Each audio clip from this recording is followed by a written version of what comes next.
Yeah, they're here too. Southern anti-fascists, anti-Confederate. In other words, they're just straight up communists.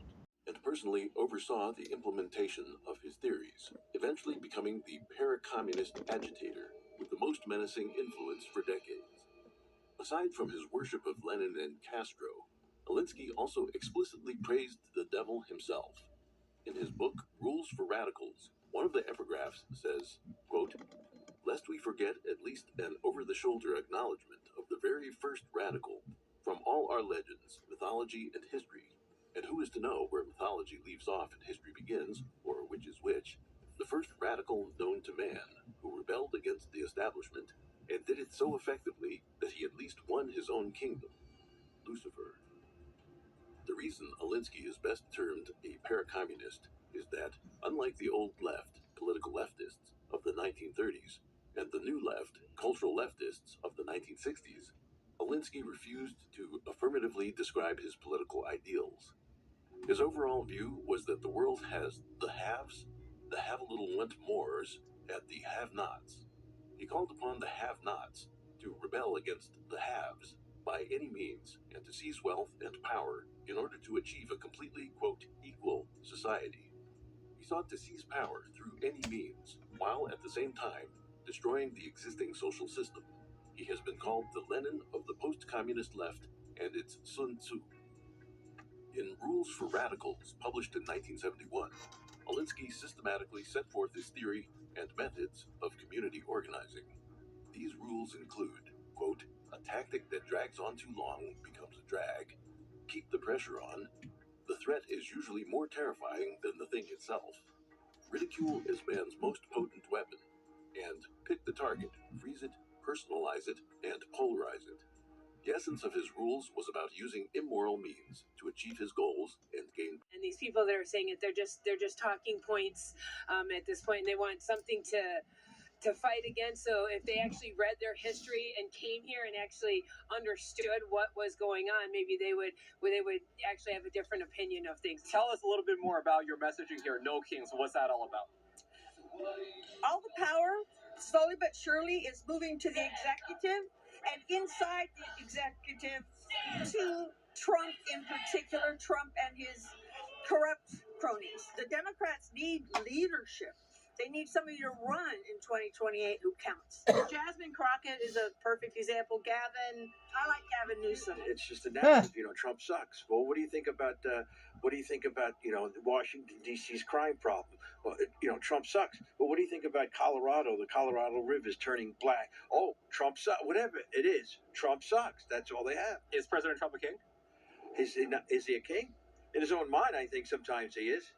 But he's not a king of us. I don't think Trump's here to make friends. Okay, I think he's here to do a job.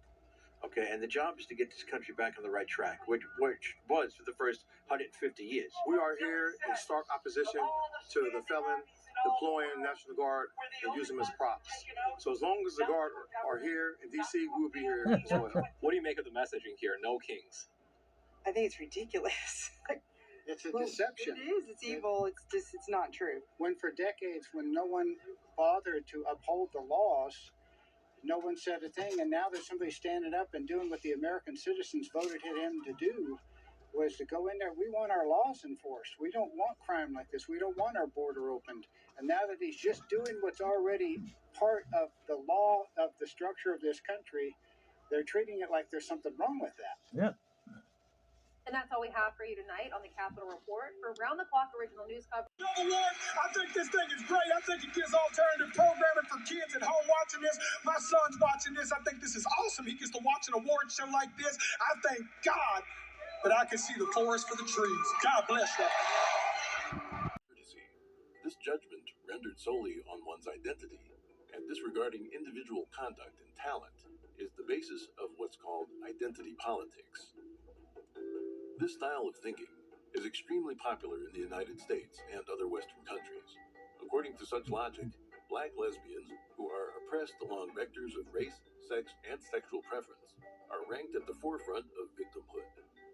At the other extreme, white heterosexual males are considered the most privileged and, in the logic of victim politics, should be at the bottom of the totem pole. This type of classification is identical to what goes on in communist countries, where individuals were classified within the, quote, 5 classes of red or the, quote, 5 classes of black, according to their wealth and class status before the revolution.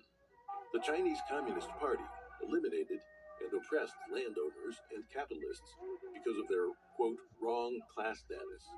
Attacked in law, was relieved of some teaching duties after publishing a politically incorrect article. Other organizations, acting under the banner of opposing hate speech, have labeled regular conservative groups as hate groups. In addition, there have been cases of conservative authors and scholars being threatened about speaking at or attending various events. The intrusion on freedom of speech by the left is not part of normal debate between people with differing ideas. Instead, it's about the specter of communism, using people with ill intent, provoking them to obscure the truth and suppress righteous, or at least normal, voices.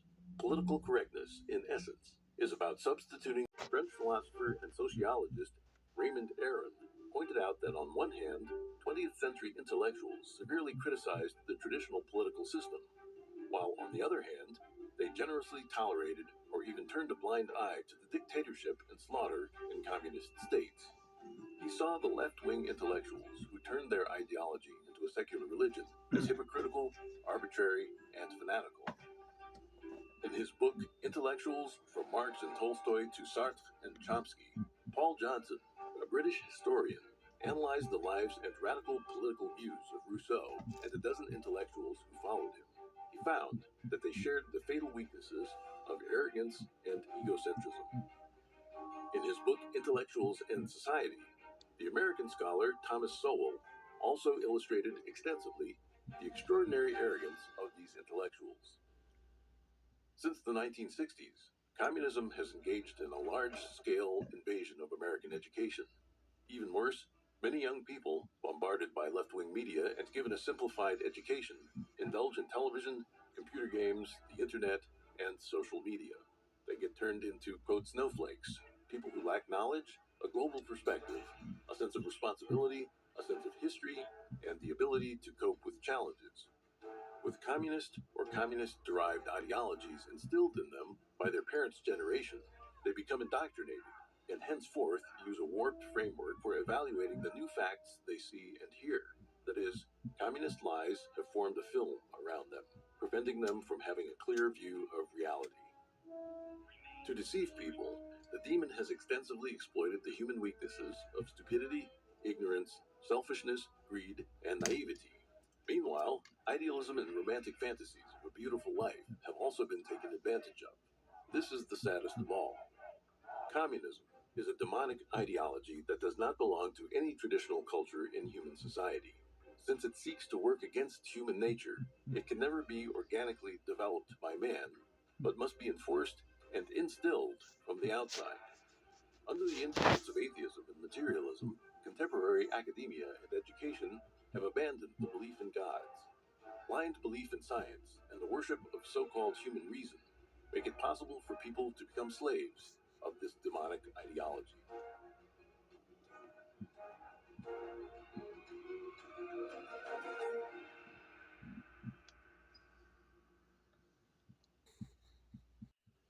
You look at this No Kings rally, and there's considerable evidence that George Soros and his network is behind funding these rallies, which may well be riots all across the country, and Soros is writing the check.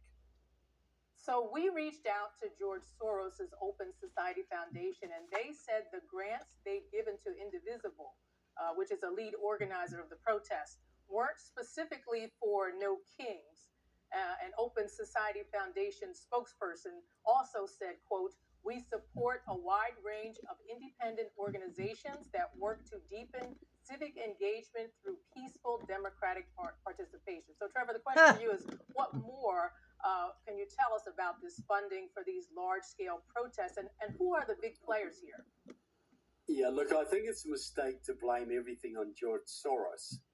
George Soros is part of the Democracy Alliance, which is about 200 left-wing billionaires and major labor unions who organize, who spend billions of dollars supporting the radical left in this country. Yes, Soros is part of this, but this is also Steve Phillips. Tom Steyer is part of the Democracy Alliance.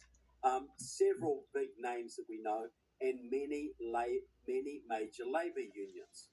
So together, to belong to the Democracy Alliance, you have to donate $200,000 a year just to belong to it. And so many of these people are donating hundreds of millions of dollars, and it's well beyond George Soros. It is a mistake to pin it all on Soros. The movement is way broader and wider, and many of these billionaires have deep connections to China or other foreign entities. So ultimately, the impetus for this movement comes from China and other enemies of America. Just like Black Lives Matter was a Chinese operation, to a large degree, this is also a Chinese operation and a Venezuelan operation.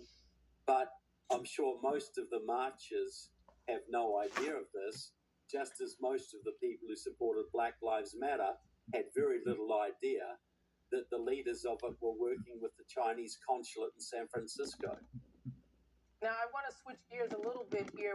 It might be related. We're seeing like a growing number of these anti-ICE protests in the cities where the president has deployed the National Guard. So the No Kings organizers have said on their website that the administration is targeting immigrant families. So is there any indication that the organizers and funders are also behind the anti-ICE protests, which have gotten violent in some places? Well, the anti-ICE protests are organized primarily by the Freedom Road Socialist Organization, which is an openly pro-China organization, which put on their website today, our job is to bring down President Trump by making the country ungovernable. These are exactly the same people who started the George Floyd riots and set riots going in about 30 cities across America. They were behind the recent Los Angeles riot, which was sparked when they were basically following and abusing and chasing ICE activists. This is all Freedom Road Socialist Organization with some help from DSA, help from Communist Party USA, and some help from the Party for Socialism Liberation. But this is absolutely the Freedom Road Socialist Organization. I'll say that repeatedly. The same people who were the primary organizers behind the George Floyd riots and also tried to get UPS out on strike a couple of years ago. Very, very, very violent, pro-Chinese communist organization. Now, another organization or group that we've been hearing about so much recently is ANTIFA. So when it comes to the anti-ICE demonstrations, how involved has ANTIFA been and what do they want?